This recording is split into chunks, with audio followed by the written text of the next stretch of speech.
I recite the 35 glossary of genetics and tree improvement. Number one is the adaptation. Adaptation genetics. The genetics change of population.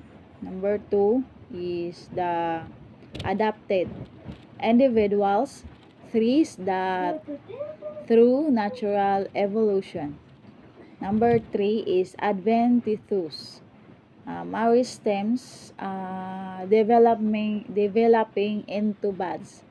And developing into bud shoots. Number four is alleles. Alternative forms of gene differing in DNA. Number five is allopathic.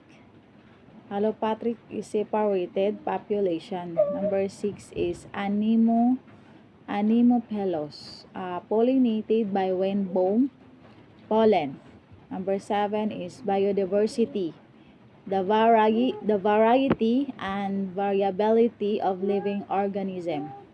Number eight is biogeography, the study of the distribution of organism. Number nine is breeding, the science and art of changing the genetic constitution. Number 10 is cell line, a culture that arises from an individual explant. Number 11 is competence, a developed mental term referring to a cell. Number 12 is cone induction, inducing a conifer tree to produce female and male. Number 13 is copies, new shoots from stump or roots. Number 14 is cultivar, a cultivated variety. Number 15 is culture medium, a nutritive medium for growth of tissue cultures. Number 16 is embling, somatic seedlings.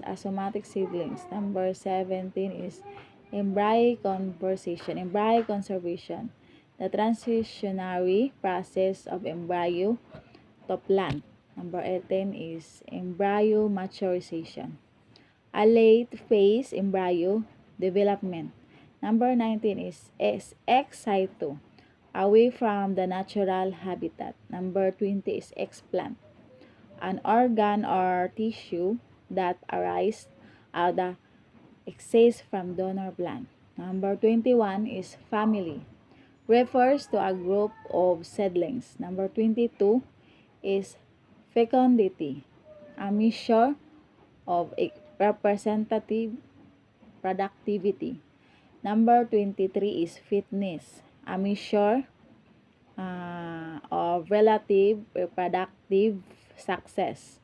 And number 24 is foundation stock, the ultimate source of material of a clone. Number 25 is gene map, a map of an organism gene.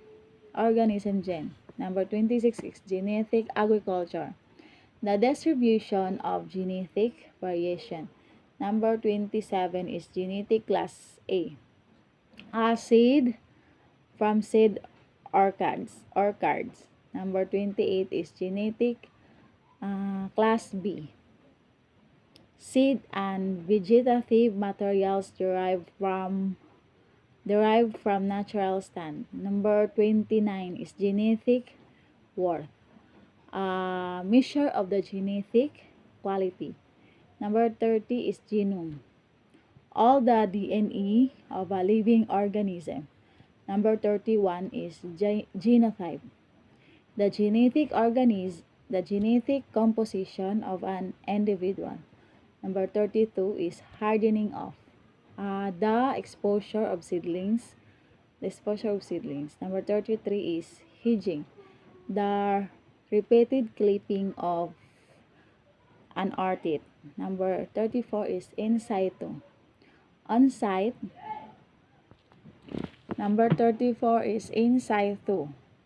On site, within the natural habitat. And the last one is 35, mass microsporogenesis, the development of pollen.